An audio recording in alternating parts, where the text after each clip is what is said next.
अम्मा बाद आऊज़ु बिल्लाहि मिनश शैतानिर रजीम बिस्मिल्लाहिर रहमानिर रहीम कुल इन कुंतुम तुहिब्बूनल्लाह फत्तबिऊनी युहब्बिबकुमुल्लाह सदक़ल्लाहुल अज़ीम व सदक़ रसूलुहुन नबियुल करीमुल अमीन व नहनु अला ज़ालिका लमिनश शाहिदीन वश्शाकिरीन वल्हम्दुलिल्लाहि रब्बिल आलमीन। इन्नल्लाहा व मलाइकतहु युसल्लूना अलन नबी या अय्युहल्लज़ीना आमनू सल्लू अलैहि व सल्लिमू तस्लीमा। अस्सलातु वस्सलामु अलैका या सय्यदी या रसूलल्लाह व अला आलिका व अस्हाबिका या हबीबल्लाह। सारे हज़रात दुरूद शरीफ पढ़िए। अस्सलातु वस्सलामु अलैका या नबी व अला आलिका व अस्हाबिका या हबीबल्लाह। तमाम तारीफ़ें हम्द और सना अल्लाह ताला जल्ल मजदुहुल करीम के लिए, दुरूद व सलाम नबी अकरम सल्लल्लाहु ताला अलैहि वसल्लम की ज़ाते वाला सिफ़ात के लिए हम्दो सलात के बाद इंतहाई इज़्ज़त व तकरीम के लायक उलमाए किराम, मशाइख, सादात, दोस्तों, बुज़ुर्गों और भाइयों, ये खूबसूरत महफ़िल पाक अपनी तमाम तर खूबसूरतियों के साथ इनाकात पजीर है। अल्लाह तबारक व तआला शाह साहब को, इनके मुआविनीन को बेहतरीन जज़ा अता फ़रमाए। मैं कुछ ज़्यादा लंबे सफ़र से लौटा हूँ और मेरी तबीयत भी कुछ दिनों से अलील है, लेकिन ये मोहब्बत का मामला था। ज़्यादा लंबी चौड़ी बात तो नहीं कर सकूँगा, हाज़िरी के लिए हाज़िर हुआ हूँ। सबसे पहले तो ये अर्ज़ करूँगा, जहाँ दोस्त ज़्यादा होते हैं वहाँ राय भी ज़्यादा होती है। तो वो ये होता है कि बाज़ औक़ात मुझे तो बाज़ महाफिल में ये भी समझ नहीं आती कि बेसिकली कमांडर इन चीफ है कौन, बात किसकी माननी। तो वो ज़्यादा मुख्तलिफ राय होने की वजह से बाज़ औक़ात, लेकिन ये मोहब्बत की बात ही है, प्यार की बात। चीज़ों को अपने दिल पर ना सवार किया करें। जिन लोगों की मंजिल होती है ना, कोई बस करें जी बोल कर ना ठीक कराएं। अब जो बैठ सकता है उसे बैठने दें। ये जो दोस्त बोल कर दोस्तों को चुप करा रहे हैं, ये मेहरबानी करें जी, अब तो इशा का वक्त करीब है, बस छोड़ दें दोस्तों को। अजीज दोस्तों, जिन लोगों की मंजिल होती है ना, जो लोग तय कर लेते हैं हमने कहीं पहुंचना है, तो फिर सफ़र जब करते हैं ना, हम तय करते हैं कि आज मुझे फैसलाबाद, लाहौर किसी जगह जाना है, तो फिर रास्ते में ये थोड़ी देखा जाता है कि स्पीड ब्रेकर कितने आए। ये थोड़ी देखेंगे कि राह के अंदर चिंची रक्शे, गाड़ियाँ और बाकी चीज़ें कितनी आई। सफ़र का तायुन करें और सफ़र शुरू करते रहें। बस मिलाद की महफिल में और ख़ूबसूरत जगहों में कोई तलखी वाला बाज़ोकात काम हो भी जाए तो तलख होना नहीं, लेना मज़ा ही है। समझ में आई बात? अल्लाह ताला आपको खुश रखे, उसका भी लुत्फ़ ही हासिल करना है अल्लाह के फजल से। दुनिया में परेशान वो बंदा होता है जो ज़हनी तौर पर, नफ्सियाती तौर पर उलझ जाता है। आपने उलझना नहीं, मोहब्बत से बैठना है। चंद एक बातें अर्ज करनी है, इस बात में कोई शक नहीं। इको ज़रा कम कर देंगे। इसमें कोई शक नहीं कि ईमान नाम है हुजूर की मोहब्बत का। मोहब्बत मुस्तफ़ा करीम सल्लल्लाहु ताला अलैहि वसल्लम ईमान की जान है। और ये दीन इस्लाम का बहुत बड़ा इनाम है कि वो कहता है कि हुजूर से प्यार करो। इसलिए कि जब नबी पाक से मोहब्बत हो जाती है तो ज़िंदगी वैसे ही आसान हो जाती है। ए इश्क तेरे सदके जलने से छुटे सस्ते, जो आग बुझा देगी अब वो आग लगाई है। क्या होता है कि इंसान के लिए ज़िंदगी आसान हो जाती है। मैंने अर्ज़ किया था कि पता ही नहीं चलता कमांडर इन चीफ कौन है। अल्लाह आपको सलामत। ठीक हो गया जी, अब आने दे दोस्तों को। बैठ जाएं जी, आप लोग आगे ना हो, प्यारे बेटे बैठ जाओ जहां जगह नहीं। आप इस तरह भागे दौड़े तो ना महफिल में आए, इसका अदब का ख्याल करें। आप तशरीफ रखें, बस बैठ जाएं जहां जगह मिल रही है। जो दौड़ के आ रहे हैं ये इत्मीनान से आएंगे तो बावकार लगेंगे। अल्लाह आपको सलामत रखे, बरकत दे, माशाअल्लाह। अल्लाह ताला आपको बरकत दे। ओहो, ये इतना मजमा कंट्रोल नहीं होता, कोई बात नहीं, वो इंजी होता है। हर रोज नारे तकबीर, नारे तकबीर, नारे रिसालत, नारे रिसालत। बैठ जाएं, अब तशरीफ रख, जल्दी से बैठ जाएं जी। आप जो खड़े हैं ये गलत कर रहे हैं, एक सेकंड से पहले बैठ जाएं। फटाफट फटाफट फैसला करने में इतनी देर। लो जी माशाल्लाह ठीक हो गया। अब आप तवज्जो, बोले नहीं जी, अब बोलना सुबह अदब है, बोले नहीं, बड़ी मेहरबानी, इत्मीनान से बात सुने।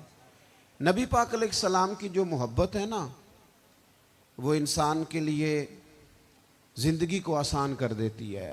हुजूर से प्यार होता है ना तो बंदा नफरत करनी वैसे ही छोड़ देता है। हुजूर से प्यार करता है, हिरस हवस लालच वैसे ही निकल जाता है। जब हुजूर से मोहब्बत हो जाती है, नमाज पढ़ना, दरगुजर करना, दुरूद शरीफ पढ़ना, कुरान पाक पढ़ना, दीन की खिदमत करना, हत्ता के जान देना भी आसान हो जाता है। नबी पाक अलैहिस्सलातु सलाम की मोहब्बत इंसान को कभी भी परेशान नहीं होने देती, उलझने नहीं देती, ताज़ा दम रखता है हुजूर का प्यार। शर्त यह है कि मोहब्बत सही हो, असली हो, बातन में हो।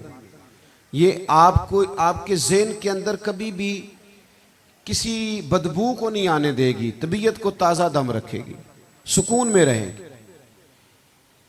लेकिन नबी पाक अलैहिस्सलाम की मोहब्बत के कुछ तकाज़े हैं, उन तकाज़ों को समझना पड़ेगा। बिलखुसूस उम्मत इस वक्त जिस जगह पे खड़ी है, आप देखें कि इतनी बर्बरियत और इस जीते जागते देखते माहौल में कि जिसमें हर चीज़ कैमरे की आंख देख रही है, उसमें इस कदर ज़्यादा इसराइल की जारहियत। उसके जवाब में दो तीन ताज़ियाने हैं, वो समझने वाले। एक है कि मैं कोई जज्बाती बात करूंगा, आप उसकी तायीद कर देंगे। एक है कि पहलुओं पर गौर करने का वक्त है कि इतने कठिन माहौल में भी अगर मुस्लिम उम्मा के लीडर बेदार नहीं हो रहे तो आपको पस मंजर समझना पड़ेगा कि हमने नबी पाक की मोहब्बत के तकाज़ों को नहीं समझा।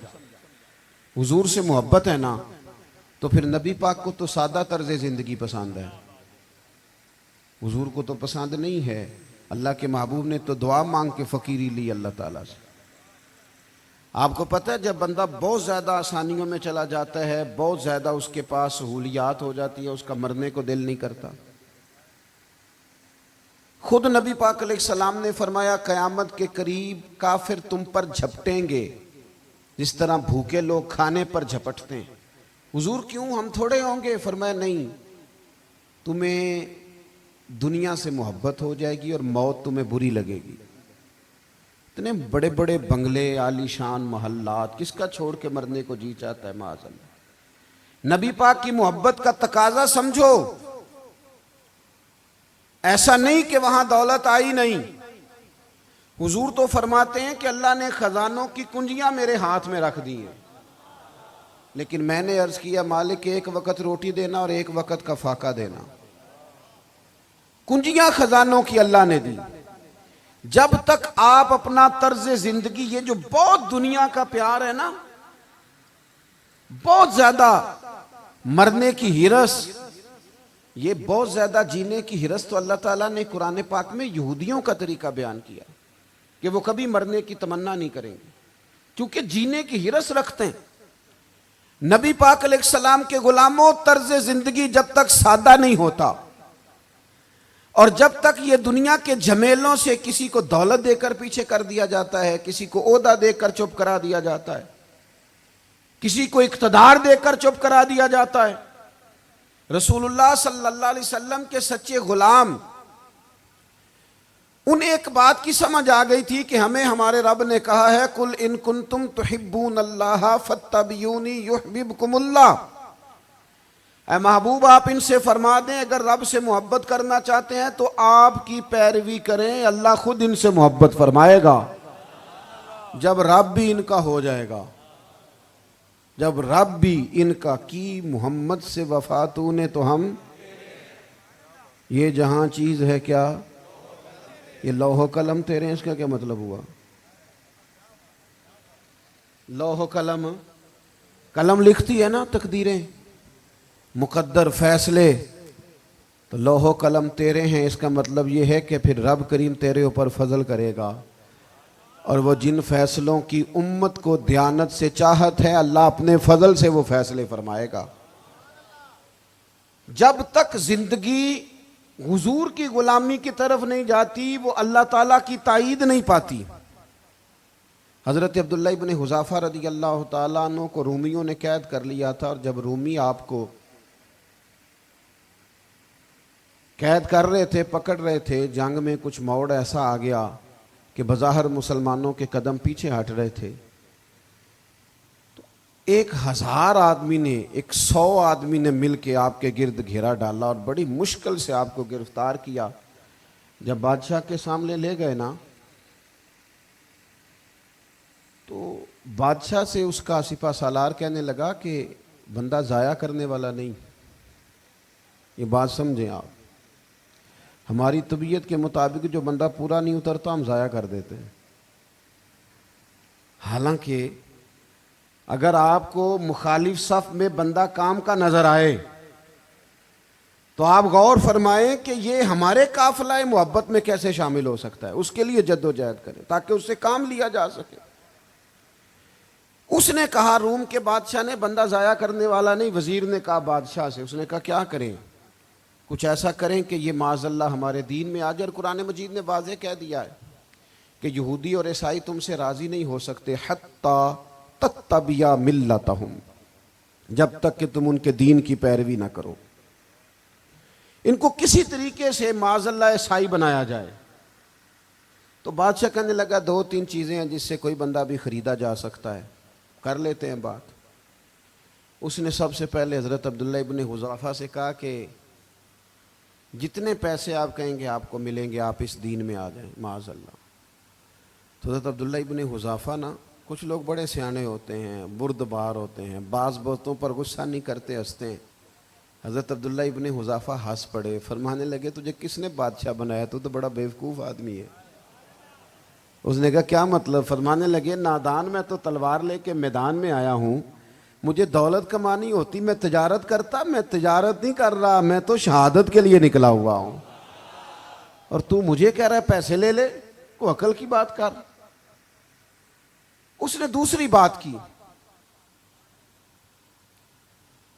उसने कहा कि मैं बादशाह हूं, मेरे नीचे जितने भी ओहदे हैं, वजीर, मुशीर, वजीर खजाना, जो आप ओहदा कहेंगे आपको दे दिया जाएगा, आप इस तरफ आ जाएं। तो हज़रत अब्दुल्लाह इब्न हुज़ाफा कहने लगे फिर कहता हूं तो बड़ा नादान है। फरमाने लगे मैं हुजूर का सहाबी हूं, और सहाबी होने से बड़ा ओहदा दुनिया में है ही कोई नहीं। सहाबा वो सहाबा जिनकी हर सुबह ईद होती थी, खुदा का कुर्ब हासिल था, नबी की दीद होती थी। कहा तू मुझे लालच दे रहा है। अब उन्होंने एक नई चाल चली। वजीर कहने लगा कि मैं एक और तरह से माज़अल्लाह कोशिश करता हूँ पिघला देने की। आप अंदर कमरे में कैद थे तो वहाँ एक खातून को बना संवार कर भेज दिया गया। दोस्तों याद रखना, तगड़ा और मजबूत जवान पता कौन होता है? जिसकी नज़रें पूरी तरह उसके कंट्रोल में हों। ये अलामत जवानी है। जिस आदमी का पूरी तरह, 2 लोग दुनिया में कभी कोई कारनामा सर अंजाम नहीं दे सकते, एक जो हराम खाता हो, एक जिसकी नज़र नापाक हो। मोहम्मद बिन कासिम जब यहाँ आए थे ना, तो एक दिन बड़े परेशान थे। तो एक बुजुर्ग कहने लगे आप क्यों परेशान हैं? कहने लगे राजा दहर से मुकाबला है और हमारी फ़ौज तो सिंध के रास्ते भी नहीं जानती, ज़ुबान भी नहीं जानती, लड़ेंगे कैसे?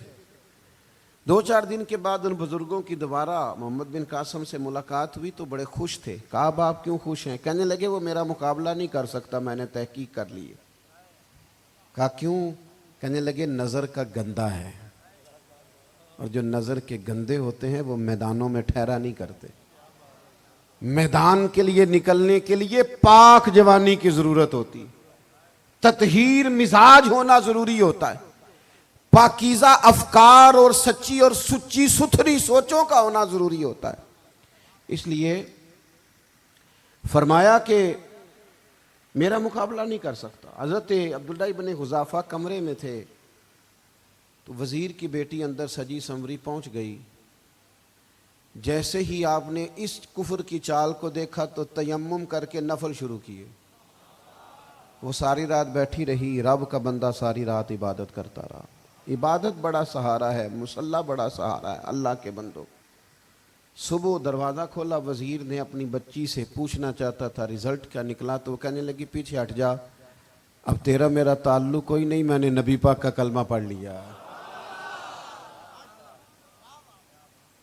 उसने कहा मैंने भी ज़माना देखा है, पर ये क्या लोग हैं, कस्तूरी के बने हुए, संदल से धुले हुए, कि मैं सारी रात कमरे में रही और 100 और 1000 आदमी जिस जवान का मुकाबला ना कर सके, इतना ताकतवर जवान कमरे में रहा और उसने नजर उठा के ना देखा। ओ कच्चा रंगे ललारी वाला जेड़ा चढ़दा ते लैंदा रहिंदा है, ए इश्क तेरे दा रंग मुहम्मद चढ़िया फेर नहीं लैंदा। सुभान अल्लाह। मैं कहा एक दफा नजर उठा के नहीं देखा, कमाल हो गई। इतने बड़े लोग, इतनी बड़ी सादतमंदी, फिरोज बख्ती, मामला फहमी, हद हो गई। अल्लाहु अकबर। दोस्तों, बादशाह जब पूरी तरह हार गया ना, उसने कहा मार दो। तेल गरम किया एक कढ़ाई में, और जब आपको उसमें डालने लगे तो आपकी आंखों में आंसू आ गए। बादशाह का ख्याल हुआ शायद नरम हो गए हैं। कहने लगा रोए क्यों? फरमाने लगे सोचता हूँ जान ही एक है, कितना मज़ा है उसकी राह में जान देने का, कितनी लज्जत है उसके नाम पर मरने में, कितना लुत्फ है। जे तू चढ़िया उत्ते दार भी नहीं, ते जे तू विकया इश्क बाजार भी नहीं, ते एडा सस्ता सौदा प्यार भी नहीं, ते एडा सस्ता लभदा यार भी नहीं।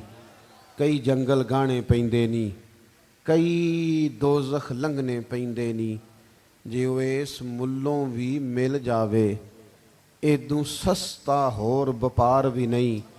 ते कुछ समझ ना आवे लोकां नूं वो कादे नाल शहीद करे, डिठी यार दे हथ तलवार भी नहीं, पर ओदा खाली जांदा वार भी नहीं।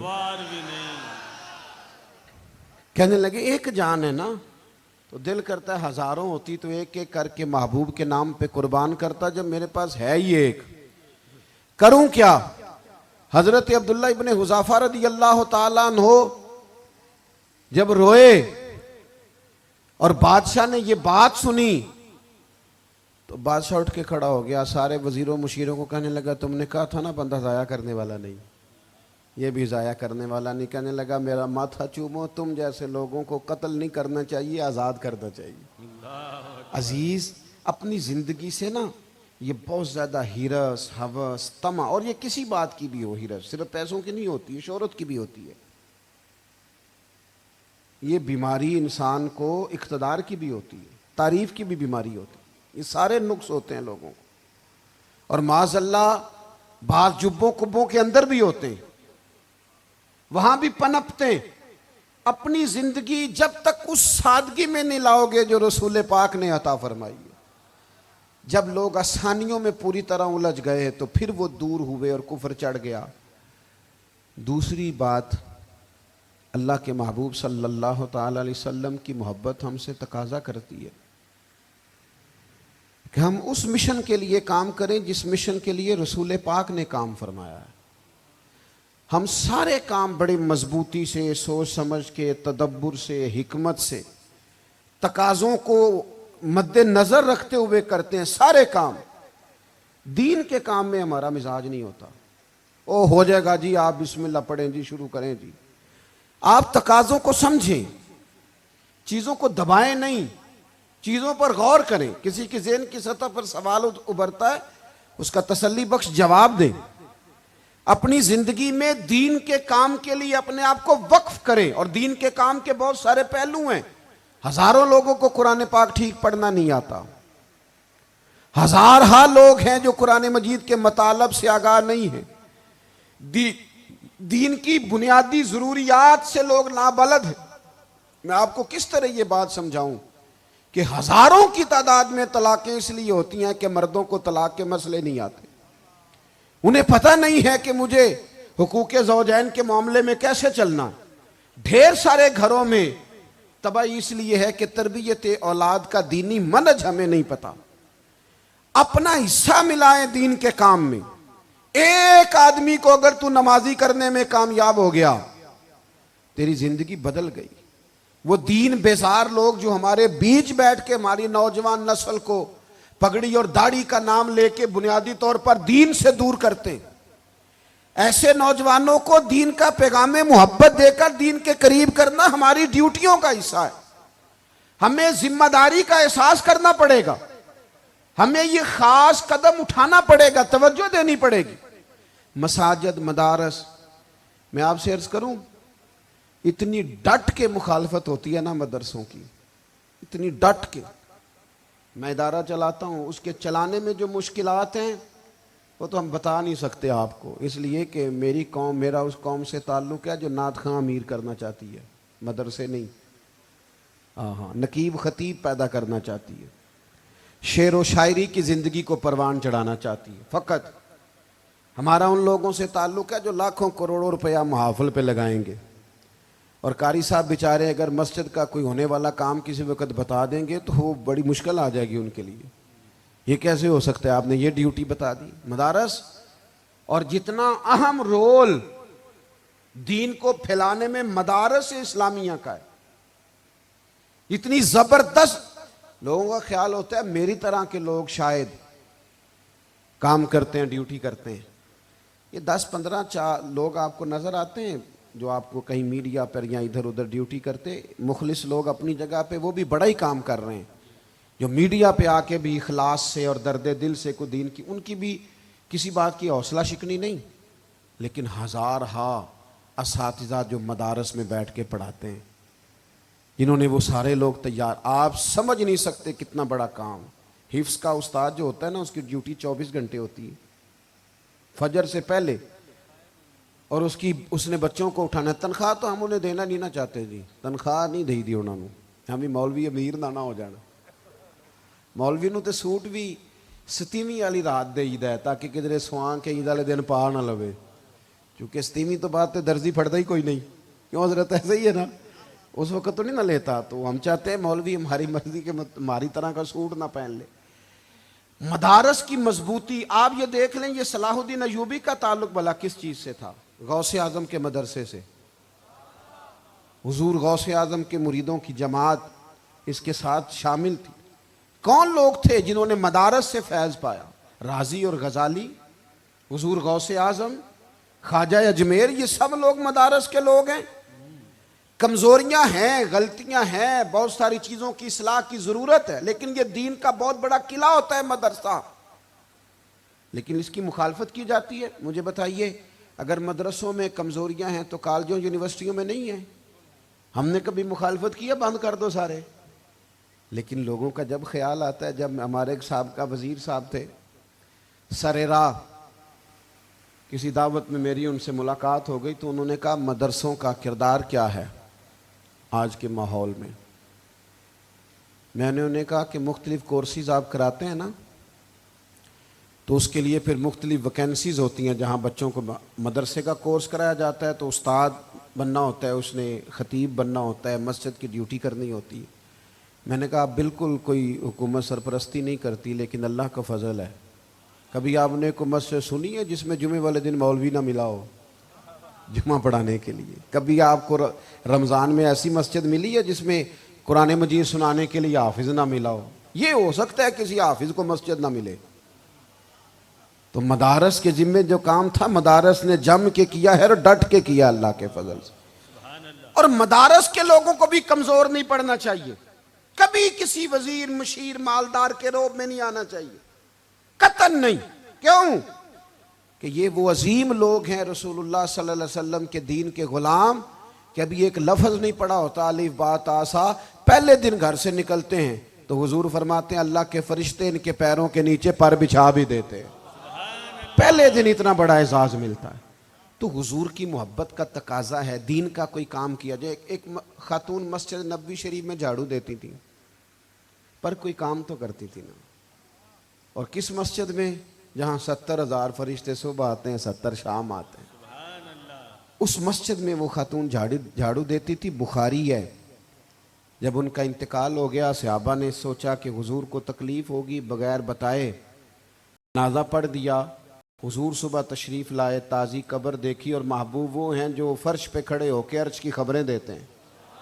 नबी पाक अलैहिस्सलातु सलाम ने फरमाया कि मुझे इत्तला क्यों नहीं दी इसके इंतकाल की?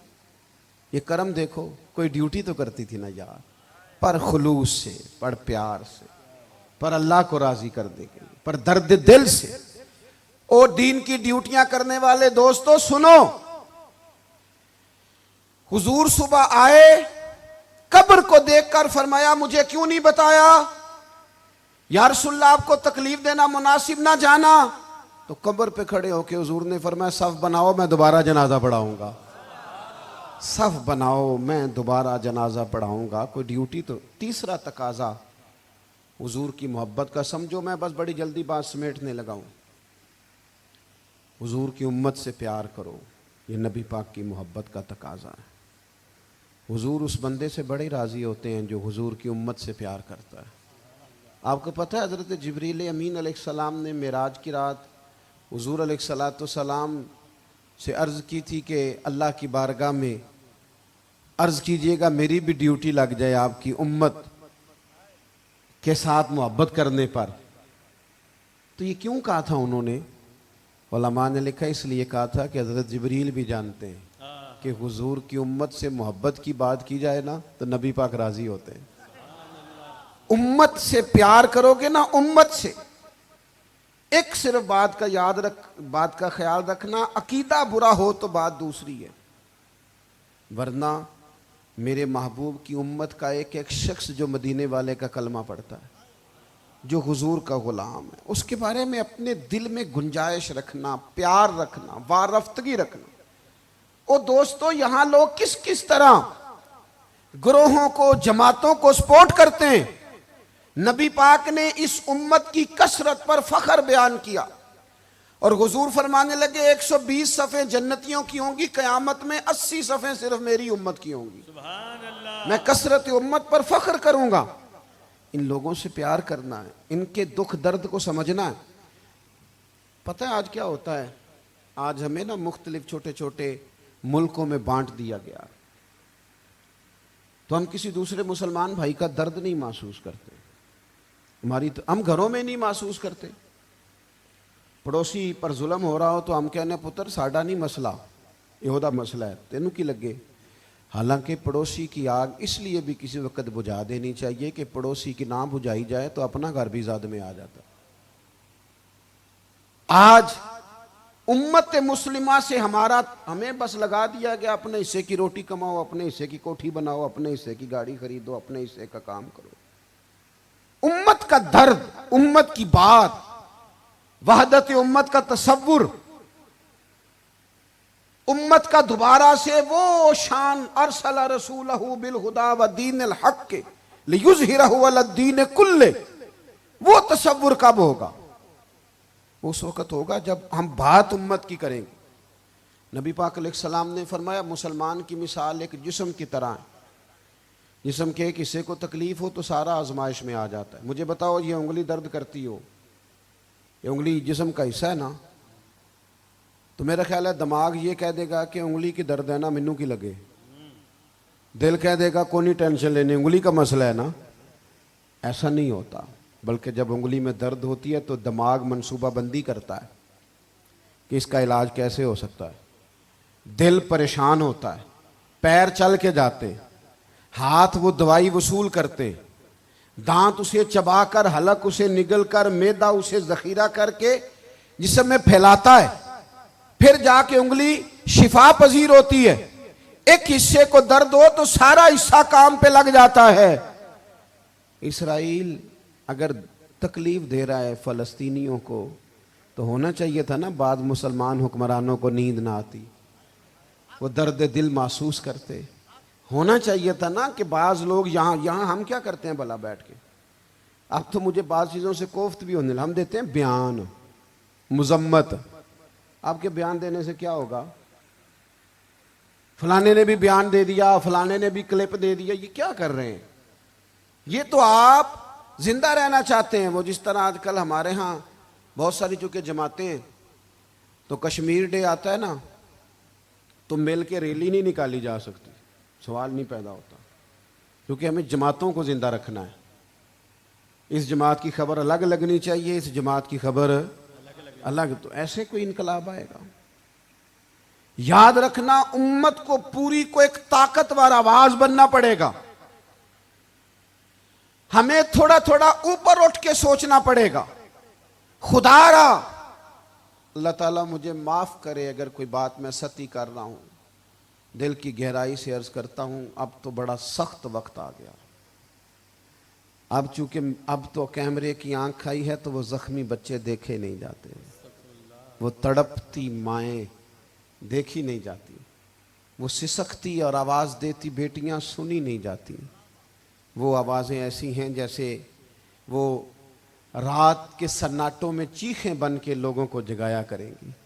खुदारा कुछ जुर्म ऐसे होते हैं जिनकी सज़ाएं बड़ी सख्त होती, जिनकी माफ़ी बड़ी मुश्किल से होती। अपने अंदर जज्बा ईमानी पैदा करें। और मेरे दोस्तों, बिस्तर पर भी तो लोग मारी जाया करते हैं ना। अपनी ज़िंदगी रसूलुल्लाह सल्लल्लाहु अलैहि वसल्लम के दीन के नाम करो। जज्बा जिहाद, शौक़ शहादत और इश्क रसूल, ये अनासर हैं जो उम्मत मुस्लिमा को पैरों पर खड़ा करेंगे। 2 मिनट के लिए सोचो, उम्मत अगर इसी तरह कटती रही, परेशान रही, दुखती रही और बारी बारी करके, इकबाल ने क्या कहा था? उसने कहा था वतनों में, उन्होंने कहा था कि इन ताज़ा खुदाओं में बड़ा सबसे वतन है, जो पैरहन इसका है वो मजहब का कफन है। तो इकबाल हम क्या करें? कहने लगे बाजू तेरा तौहीद की कुव्वत से कवी है, इस्लाम तेरा देश है, क्योंकि तू मुस्तफवी है। तू बैसियत मुसलमान सोचना शुरू कर, बैसियत मुसलमान। और यूं तो सैयद भी हो, मिर्जा भी हो, अफगान भी हो, तुम सभी कुछ हो, बताओ कि मुसलमान भी हो। तुम्हारे अंदर कहीं से कोई मोमिन भी बोलता है कि नहीं? इलाकाई तासुबात और मुल्की सरहदों में कैद हो जाने वालों, तुम एक नबी की उम्मत हो। क्यों नहीं समझते? जब कश्मीर की बेटी रोती है तो मदीने वाले महबूब पाक अलैहिस्सलाम की उम्मत की बेटी रोती है। जब फ़लस्तीन की बेटी रोती है तो उम्मत की बेटियां रोती। खुदारा कुछ दर्द दिल अपनी तबीयत में पैदा करें। मैं हुक्मरानों की बात नहीं करता, मैं तो आम लोगों से ऐसे तबसरे सुनता हूं जो नहीं करने चाहिए। वो नहीं जी नहीं, दूसरा रुख भी देखो। आम आदमी उठ के, आम लोग भी ये खतरनाक सोचें और इनसे खौफनाक नताइज बरामद होंगे। तो 3 बातें मैंने आपकी खिदमत में अर्ज की हैं। एक तो कोशिश करें अपनी ज़िंदगी के अंदर कि ज़िंदगी को सादा करें। पैसा ज़रूर कमाएं, लेकिन पैसे से प्यार ना करो। प्यार तो मदीने वाले रसूल से करना। दौलतें, हिरस, हवस, तमा, इनसे बाहर आओ। और दूसरी गुजारिश आपकी खिदमत में ये अर्ज़ की है, कुछ ना कुछ दीन का काम, और उसमें भी शोहरतों से बचते हुए, तस्वीरों से बचते हुए। मैं हर महफिल में शायद कहता हूँ मेरी फ़ोटो आ रही है और लाइव आ रहा है और फलां हो रहा है, लेकिन इस महफिल का खूबसूरत इंसान वो है जो सबसे पीछे बैठा है। वो किसी फ़ोटो के लिए नहीं आया। और मैं ढेर सारे लोग देख रहा हूँ, ये जो आगे बैठ जाते हैं बाद औक़ात 5, 7, 10 लोग, ये बड़ी तस्वीर साजी करते हैं, लेकिन जो पीछे बैठे होते हैं, जो पीछे बैठे होते हैं उनकी कोई फ़ोटो नहीं आती। और मैंने बहुत सारे लोगों को देखा है कभी मोबाइल को हाथ भी नहीं लगाते, लेकिन जिनके लिए आए हैं उन्हें तो पता है ना कौन कौन आया है। और कुछ दीन के लिए करें। और तीसरी गुजारिश आपकी खिदमत में ये है कि उम्मत बनकर भी ज़रूर सोचें और उम्मत के दुखों का मदावा भी करें और उम्मत मुस्लिमा का दर्द भी अपने सीने में ज़रूर महसूस करें। अल्लाह ताला हमारी इस बज़्म को जी एक बात और सुन लें जी, नबी पाक अलैहिस्सलातु सलाम ने इरशाद फरमाया, लाएं जी, हुजूर सैयद आलम अलैहिस्सलातु सलाम ने इरशाद फरमाया कि जब तक बंदा अल्लाह के बंदों की मदद में रहता है ना, अल्लाह भी उसकी मदद करता रहता है। यानी अगर आप उम्मत के लिए सोचते हैं, कोई उम्मत के लिए फ़िक्र पैदा करते हैं, कुछ उम्मत की सोचें लाते हैं, तो अल्लाह भी मदद फरमाएगा। और ये बात अच्छी तरह याद रखें, जब भी बंदा कोई ऐसा काम करता है ना जो खालिस अल्लाह की रज़ा के लिए हो, तो रब की मदद ज़रूर आती है। वलक़द नसरकुमुल्लाहु बिबदरिन व अंतुम अज़िल्ला, तो ये काम करेंगे तो अल्लाह की मदद भी आएगी। अल्लाह तौफ़ीक़ अता फरमाए।